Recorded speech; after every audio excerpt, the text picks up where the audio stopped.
குருதேவா சரணம், குருநாதா சரணம். குரு அருள் இல்லாமல் திரு அருள் இல்லை. உலகம் முழுவதும் உள்ள அனைத்து கடவுள் அருள் டிவி நேயர்களுக்கும் ஆங்கில புத்தாண்டு நல்வாழ்த்துக்கள். இந்த புத்தாண்டில் உங்களுக்கு பணக்கஷ்டம் இல்லாமல் மனக்கஷ்டம் இல்லாமல் இருக்க இறைவனை பிரார்த்திக்கிறேன். குரு பயிற்சி, பொதுவாக குரு பயிற்சி எல்லாருக்குமே சில நல்ல மாற்றங்களையும் ஏற்றங்களையும் தரும். உங்களுடைய நிதி நிலைமை உயரும். ஒவ்வொரு ஆண்டும் இந்த குரு பயிற்சி மூலமாக நன்மைகளும் தீமைகளும் மாறி மாறி வழங்குவார். ஒரு ஜாதகத்தில் குரு 1, 5, 7, 9, 11 இருந்தால் நிச்சயமாக அவர் குருவுடைய அருள் நிச்சயமாக உங்களுக்கு உண்டு. அடுத்து பார்த்திங்கன்னா குருவுடைய பார்வை, குரு இருக்கும் இடத்தை விட குரு பார்வைகள் ரொம்ப சிறப்பை பெறும். குரு பார்வைப்படக்கூடிய இடங்கள் 5, 7, 9. இந்த பாவங்கள் பலகீனமாக இருந்தால் கூட அந்த பாவங்கள் பலப்படும். குரு பார்க்க கோடி நன்மை, இது ஆன்றோர் வாக்கு. ஸோ இந்த குரு பார்வையால் பலவிதமான தோஷங்கள் விலகும், பலவிதமான தோஷங்கள் டைல்யூட் ஆகும், பலவிதமான தோஷங்களுக்கு இது ஒரு நல்ல வழி தெரியும் இந்த பார்வை மூலமாக. நவகிரகங்கள்லேயே குரு ரொம்ப சுபர். குரு தான் சுப பலன்களை கொடுப்பார். அதுக்கு தான் சொன்னேன், குரு அருள் இருந்தால்தான் திரு அருள் கிடைக்கும்னு நான் ஏற்கனவே சொல்லியிருந்தேன். ஜோதிடத்தில் குரு பயிற்சி, ராகுகேது பயிற்சி, சனி பயிற்சிகள்லாம் மாறி மாறி வந்துட்டுருக்கோம். அதை பற்றி நாங்கள் பலன்களெல்லாம் நாங்கள் ஜோதிடர்களாக சொல்லுவோம். ஏன் இந்த பயிற்சியெல்லாம் வருது அப்படின்னு பார்க்கும் பொழுது கடவுளுடைய அமைப்பில் தான், கடவுளுடைய கட்டளைப்படி தான் இந்த பயிற்சிகள்லாம் நடக்குது. ஏன் அப்படின்னா ஒரு மனிதன் தொடர்ந்து கஷ்டப்படக்கூடாது, ஒரு மனிதன் தொடர்ந்து சௌக்கியமாகவும் இருக்கக்கூடாது. அந்த கர்ம வினைக்காக இந்த பயிற்சிகளை கொடுக்குறான். இப்போது ஒரு திசை நடக்குது, அந்த திசைகள் அவருக்கு ஒரு கடினமான திசையாக இருக்கிற பட்சத்தில் ஒரு குரு பயிற்சியால் ஒரு ரிலீஃப் தெரியும், ஒரு சனி பயிற்சியால் ஒரு ரிலீஃப் தெரியும், ஒரு ராகுகேது பயிற்சியால் ஒரு பிரேக், ஏதாவது ஒரு நல்ல மாற்றங்கள் நடக்கும். அதுக்கு தான் இந்த கடவுள் இந்த பயிற்சிகளை பண்ணியிருக்கார். குரு பயிற்சி 1 ஆண்டு, ராகுகேது பயிற்சி 1.5 ஆண்டுகள், சனி பயிற்சி 2.5 வருஷம். ஸோ மொத்தத்தில் பார்த்திங்கன்னா எவ்ரி 3 இயர்ஸுக்கு உங்களுக்கு சில நல்ல மாற்றங்கள் வரும். பொதுவாக குரு பயிற்சி பலன்கள் அப்படின்னு பார்த்திங்கன்னா ராகுகேது பயிற்சி பலன்கள், சனி பயிற்சி பலன்கள்லாம் எப்படி பார்க்கறதுனா நீங்களே உங்களை ரிவ்யூ பண்ணிக்கலாம். குரு பயிற்சி இப்போ மிதுனத்துக்கு வரப்போகுது. ஃப்ரம் ரிஷபத்துலேருந்து மிதுனத்துக்கு வரப்போகுது. உங்களுக்கு வாழ்க்கையில் 12 ஆண்டுகளுக்கு முன்னால் எப்படி இருந்ததுன்னு பார்த்தாலே இந்த பயிற்சி எப்படி இருக்குன்னு உங்களுக்கு தெரிஞ்சிடும். 12 ஆண்டுகளுக்கு முன்னால் சார் கல்யாணம் ஆச்சு, வீடு வாசல்லாம் வாங்கினேன், நல்லா இருந்தேன் அப்படின்னா இந்த பயிற்சியும் அதே மாதிரி ஒரு ப்ராஸ்பரிட்டியை கொடுக்கும். 12 வருஷத்துக்கு முந்தி சார் பிஸ்னஸில் கொஞ்சம் நிறையா லாஸ் ஆகிடுச்சு அப்படின்னா நீங்கள் இந்த ஆண்டு சில கவனங்களை மேற்கொள்ளும். இதுதான் சிம்பிள். அதே மாதிரி தான் மற்ற பயிற்சிகளும் கூட. ஏன்னா இட் இஸ் அ சைக்கிள். இப்போ இந்த 2025 ரிஷபத்தில் இருக்கிற குரு மிதுனத்துக்கு போகிறார். ரிஷபத்தில் 6 மாதம் 5 மாதம் இருக்கார், பாக்கி இருக்கிற காலங்களில் மிதுனத்துக்கு போகிறார். அப்போது அந்த பலன்கள் மாறுபடும். அது அவங்களுடைய ஜாதகப்படி சில அமைப்புகளில் மாறுபடும். இப்போ ஒரு எக்ஸாம்பிள், இப்போது எல்லா கிரகங்களுமே 9 கிரகங்களுமே 12 வீடுகளில் தான் போயிட்டு வருது. அப்போது ஒவ்வொரு வீட்டுக்கு போகும்போது அந்தந்த கிரகங்களுக்கு பலங்களும் இருக்கும், பலகீனங்களும் இருக்கும். இதை நான் எப்படி எளிமையாக எக்ஸ்பிளைன் பண்ணணுன்னா, இப்போ ஒரு கிரகம் அதோடைய சொந்த வீட்டுக்கு போகும்போது நல்ல பலன்களை கொடுக்கும். அது நட்பு வீட்டுக்கு போகும்போது நிதான பலன்களை கொடுக்கும். அது பகை வீட்டுக்கு போகும்போது சில தீய பலன்களை கொடுக்கும். ஃபார் எக்ஸாம்பிள், இப்போ இப்போ என் வீட்டில் இருக்கும்போது என் சௌரியம், நான் என் இஷ்டத்துக்கு இருப்பேன், நான் என்ன வேணால் பண்ணுவேன். இதே என்னுடைய நண்பர் வீட்டுக்கு போகும்போது ஓரளவு கண்ட்ரோலாக இருப்பேன். இதே ஒரு பகை வீட்டுக்கு போகும்பொழுது, ஒரு பகைவையோ எதிரியோ இல்லை ஒரு வேண்டாத வீட்டுக்கு போகும்போது அவ்வளோ மரியாதையாக அது எப்படி இருக்கணுமோ இருந்துட்டு வருவேன். அது மாதிரி தான் இந்த கிரகங்களும். இதைத்தான் பெயர்ச்சின்னு நாங்கள் சொல்லிகிட்டு இருக்கோம். பொதுவாக பார்த்திங்கன்னா இந்த குரு ஒவ்வொரு வீட்டில் இருக்கும்போது ஒவ்வொரு பலனை தர்றார். உண்மை எப்படிலாம் தருவார் அப்படிங்கிறத பார்ப்போம். அது ஒரு பக்கம் இருக்கட்டும். பொதுவாக எல்லா பயிற்சிக்குமே நீங்கள் கோயிலுக்கு, எந்த கோயிலுக்கு போகலாம், என்ன பரிகாரம் பண்ணலாம் அப்படின்லாம் நீங்கள் கேட்குறீங்க. அது இல்லை. நான் சொல்கிறேன், பொதுவாக குரு அருள் வேணும் அப்படின்னா நீங்கள் ஒழுக்கமாக இருக்கணும். ஒழுக்கமாக இருக்கணும்னா டிசிப்ளின்டு லைஃப் இருந்தாலே உங்களுக்கு குரு அருள் வந்துடும். நியாயமாக இருக்கணும், தர்மமாக இருக்கணும், நேர்மையாக இருக்கணும், இருந்தாலே குரு அருள் வந்துடும். நாங்கள் அதெல்லாம் முடியாது அப்படின்னா நீங்கள் எந்த கோயிலுக்கு போனாலும் அதனுடைய பலன்கள் பாதி தான் கிடைக்கும். என்னுடைய பர்சனல் கருத்து, ஒழுக்கம் இருந்தாலே குரு அருள் தன்னால் வரும். பொதுவாக இந்த குரு அருள் எடுத்துக்கிட்டாலே நிறையா ஜீவ சமாதிகள்லாம் போகலாம் ஜென்ரலாக. அடுத்தது நீங்கள் வழக்கம் போல் போகக்கூடிய கோயில்கள், திருச்செந்தூர், திரு ஆலங்குடி, அந்த கோயில்கள்லாம் நீங்கள் போகலாம். தென்குடி திட்டை, அப்புறம் இன்னும் சில முக்கியமான கோயில்களுக்கெல்லாம் போகலாம்.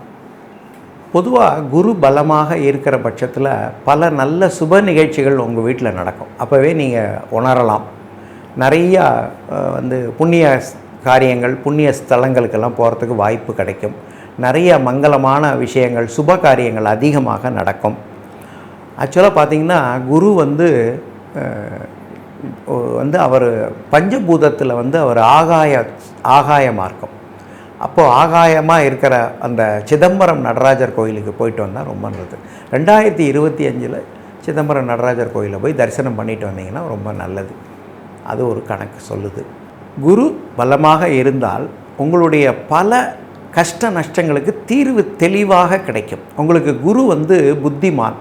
குரு உங்களுக்கு அந்த பிரச்சனையிலேருந்து எப்படி காப்பாற்றிக்கிறதுக்கு உங்களுக்கு அந்த நல் வழியை சொல்லி தருவார். அது ரொம்ப முக்கியம். குரு ஒரு ஜாதகத்தில் பலமாகவோ கோச்சாரத்தில் பலமாக இருந்தால் அந்த காலகட்டங்கள் செல்வ செழிப்பு ஏற்படும். புத்திர பாக்கியம் முக்கியமாக கிடைக்கும். ஆக்சுவலி குரு பகவானுடைய போர்ட்ஃபோலியோவே புத்திர பாக்கியமும் தனக்காரகன், செல்வ செழிப்புக்கு அவர் தான் முக்கியமானவர். ஸோ அது ரெண்டுமே உங்களுக்கு நடக்கும். அதனால தான் நான் உங்கள்கிட்ட சொன்னேன், குருவுடைய அருள் கண்டிப்பாக ஒவ்வொருத்தருக்கும் வேணும். ஏன்னா உலகத்திலேயே சிரமங்கள்னு எடுத்துட்டால் 2 சிரமந்தான் மொத்தத்திலேயே. ஒன்று பண கஷ்டம், பண கஷ்டத்தில் சிரமப்படுவான். இல்லையா, பணம் இருந்தும் மன கஷ்டத்தில் சிரமப்படுவான். ஸோ அப்போ இந்த பண கஷ்டம் தீரவும் இந்த மன கஷ்டம் தீரவும் இந்த குருவுடைய அருள் கண்டிப்பாக தேவை. பொதுவாக இந்த குரு பகவானுடைய கருணை இருந்தால்தான் வீட்டில் மங்கள காரியங்கள் நடக்கும். ஒரு திருமண காரியம் சரியாக நடக்கணும் அப்படின்னா குருவுடைய அருள் வேணும். அதுக்கு தான் நாங்கள் குரு பலம் வந்து விட்டதா, குரு பார்வை எப்படி இருக்குது அந்த கணக்கு நாங்கள் சொல்லுவோம். ஒழுக்கமான திருமணம் நடக்கிறதுக்குமே குரு அருள் வேண்டும். ஒழுக்கமான திருமணம் நடக்கிறதுக்கே குரு அருள் வேண்டும். நீங்கள் ஒழுக்கமாக குடும்பம் நடத்துறதுக்கும் குருவுடைய பார்வை, குருவுடைய இடங்கள் நல்லா இருக்கணும். அப்போ தான் நீங்கள் பண்ண முடியும். இப்போ ஃபார் எக்ஸாம்பிள் கன்னி லக்னத்துக்கு 3ல் குரு இருந்தால் கண்டிப்பாக ஒரு துணைவி உண்டு, ஒரு மனைவி உண்டு, துணைவியும் உண்டு. அது ஒன்றும் பண்ண முடியாது. இந்த ஒழுக்கம், அதை தான் நான் உங்களுக்கு ஆரம்பத்தில் சொன்னேன். குருவுடைய பரிகாரங்களில் முதல்ல நல்லொழுக்கம் ரொம்ப முக்கியமானது. ஜலராசியில் குரு ரொம்ப முக்கிய பங்கு வகிக்கிறார். கடகத்தில் குரு உச்சமாகிறார். அதே மாதிரி மகரத்தில் ஜலராசி அங்கே நீச்சமாகிறார். அது ரொம்ப முக்கியமான ஒரு பாயிண்ட். அதனால தான் இந்த குருவை வச்சு நம்ம பார்க்கும்போது இந்த கடல் கடந்து போய் வெளிநாட்டு சம்பாத்தியம், வெளிநாட்டுகளில் செட்டில் ஆகிறது, வெளிநாட்டில் குழந்தை பிறக்கிறது, Indian parents birth at India, குழந்தைங்கள் பர்த் அட் USA, ஆஸ்திரேலியாலாம் வர்றதுக்கு காரணம் இந்த அமைப்பு தான். வெளிநாட்டில் செட்டில் ஆகிறதுக்கே குருவுடைய பலமும் குருவுடைய அமைப்பு ரொம்ப முக்கியம். ஸோ அதனால் ஜாதகத்திலேயே நவகிரகங்களே ரொம்ப குரு முக்கியமான கிரகம். குருவை வச்சு தான் அந்த ஜாதகத்துக்கே நாங்கள் ஒரு கணிப்பு போடுவோம். இந்த குரு இந்த அமைப்பில் இருக்கிறதுனால இந்த ஜாதகர் எவ்வகையிலும் நல்ல உயர்ந்த இடத்துக்கு வந்துடுவார், எப்படியும் முயற்சியில் வந்துடுவார், அவருடைய இதில் வந்துடுவாருங்கிறதுக்கெலாம் இல்லை. நம்ம பொதுவாக சொல்லுவோம் செல்ஃப் மேய்டு மேன் அப்படின்னு சொல்லுவோம். அதாவது சுயம்பா வந்தார் அப்படின்னா அதுக்கு குரு நிச்சயமாக ஒரு முக்கியமான காரணங்களில் குருவுடைய பலமும் உண்டு. ஒரு ஜாதகத்தில் குரு 1ஆம் வீட்டில் இருந்தால் நல்ல ஆயுள், தேக ஆரோக்கியம், சிறந்த மனைவி, ஆன்மீக சம்பந்தமான அமைப்புகள், நல்ல குழந்தை பாக்கியம், குழந்தைகளால் பெருமை, பூர்வ புண்ணியஸ்தானம், பூர்வ புண்ணிய பாக்கியங்கள்லாம் உண்டு. இதெல்லாம் நம்ம தெரிஞ்சுக்கலாம். வாழ்க்கையில் நல்ல முன்னேற்றமும் நல்ல ஏற்றங்களும் உண்டு. 1ல் குரு இருந்தால் தந்தை வழியில் அவருக்கு பெரிய சப்போர்ட். குரு 2ஆம் வீடு, அவர் குரு 2ஆம் வீட்டில் இருந்தால் நல்ல பேச்சாளராக இருப்பார். அவரது வாக்கு சமுதாயத்தில் மதிக்கப்படும். கல்வியில் சிறந்து விளங்குவார். குடும்பத்தில் நிம்மதி, குழந்தைகளால் பெருமை, குழந்தைகளால் முன்னேற்றம், நல்ல ஒரு வியாபாரம். அவர் ஒரு வியாபாரம் பண்ணாரே ரொம்ப சிறந்து விளங்குறதுக்கு இந்த குரு அருள் கண்டிப்பாக வேண்டும். நல்ல நண்பர்கள் மூலமாக அவருடைய வாழ்க்கை உயரும். 3ஆம் இடத்தில் குரு இருக்கிறது, நல்ல பக்தி மார்க்கம் உண்டு. அவர்களால் இளைய சகோதரர்களுக்கு நன்மை உண்டு. 3ஆம் இடத்தில் குரு நல்ல பக்தி மார்க்கத்தில் ஈடுபடுவார். அவருடைய இளைய சகோதரர்களுக்கு நன்மை உண்டு. அவர்கள் மூலம் இவருக்கும் நல்லது நடக்கும், நன்மைகள் நடக்கும். 3ஆம் இடத்துல குரு இருந்தால் ஆப்போசிட் செக்ஸு வசியமாகும். ஆனால் அளவோடு தான் மகிழ்ச்சி கிடைக்கும். ஆப்போசிட் செக்ஸில் ஒரு சின்ன மோகமும் இருக்கும். அடுத்தது 4இல் குரு. பொதுவாக 4இல் குரு இருக்கிறதுனா தாய் நலம் நல்லாயிருக்கும். குழந்தைகளுக்கு பொதுவாக லேட் மேரேஜ் நடக்கும், தாமத திருமணம் நடக்கும். அவர்கள் குழந்தைகள் மூலமாக அவ்வளோ திருப்தியும் இருக்காது. அடுத்தது பகைவர் உண்டு. ஆனால் பகைவரை வெல்லக்கூடிய ஒரு அமைப்பை குரு பகவான் கொடுப்பார். 5ஆம் இடத்தில் குரு புத்திர பாக்கியம் கொடுப்பார். குழந்தைகளால் மேன்மை. அடுத்தது குலதெய்வமுடைய பரிபூர்ண அனுகிரகம் இருக்கும். எதிலுமே அதிர்ஷ்டம் இருக்கும். திடீர் தனவரவுகள்லாம் வரும். எதிர்பார்க்காம சில தனவரவுகள் வாழ்க்கையை உயர்த்தும். இந்த 5இல் குரு இருக்கிறது ரொம்ப விசேஷம். 6இல் குரு இருப்பது அவ்வளோ சிறப்பு அல்ல. இருந்தாலும் 6இல் குரு இருந்தால் பகைவரை வெல்லலாம். ஆனால் பொதுவாக எல்லாத்துலேயுமே ஒரு தாமதம், தடங்கள், ஒரு மங்கள காரியம் நடந்தால் கூட ஒரு சில தடைகளை ஏற்படுத்தி தான் கொடுக்கும். 6இல் குரு இருக்கிறது பார்த்திங்கன்னா உடல் நல குறைவு எப்போதுமே ஏதாவது ஒரு உடம்பில் ஒரு குறை இருக்கும். ஒரு உடல் நலத்தில் பாதிக்கப்படும். பெருசாக பாதிக்காது, ஆனால் தினம் எவ்ரிடே ஏதாவது ஒரு சின்ன பெயின் இருந்துட்டு தான் இருக்கும். அதனால் 6இல் குரு அவ்வளோ சிறப்பு இல்லை. பார்வைகள் இருக்கும். 7இல் இருக்கக்கூடிய குரு நல்ல மனைவி மக்களை கொடுப்பார்கள். மத குருமார்களுடைய ஒரு நல்ல தொடர்பு இருக்கும். நல்ல ஒரு குருவாகவே இருக்கிறதுக்கும் வாய்ப்பு இருக்குது. நல்ல நண்பர்களால் நல்ல ஒரு உதவி ஒத்தாசைகள் கிடைக்கும். 8இல் குரு திருமண தடை, மனைவி அமைவது கடினம். அப்படியே அமைந்தாலும் அவ்வளோ ஒரு நிம்மதி இருக்காது. 8இல் குரு இருந்தால் பெரும்பாலும் உடல் நலம் பாதிக்குது. உடல் நலம் நிறைய பாதிக்குது. ஆனால் ஒரே ஒரு பாயிண்ட்டு என்ன சொல்கிறான், மரணம் சிரமப்படாமல் மரணம் நடக்கும் அப்படிங்கிறது ஒரு விதி இருக்குது. அது கடவுளுடைய கிருபை. 9இல் குரு பாக்கியவான். ஒரே வார்த்தை பாக்கியவான். எல்லாமே அவருக்கு எல்லா பாக்கியமும் இருக்கும். மனைவி, நல்ல மனைவி, குழந்தை குட்டி, சொத்து பத்து, பணப்பெரு புழக்கம் எல்லாமே ரொம்ப நல்லாயிருக்கும்.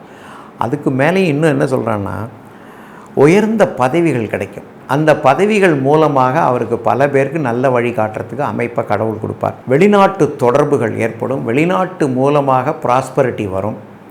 இது ஒரு பெரிய நல்ல அமைப்பு. 9இல் குரு ரொம்ப விசேஷமான அமைப்பு. குலதெய்வத்துடைய பரிபூர்ண அருள் உண்டு. 5ஆம் இடத்துல இருந்தாலும் உண்டு, 9ஆம் இடத்துல இருந்தாலும் உண்டு.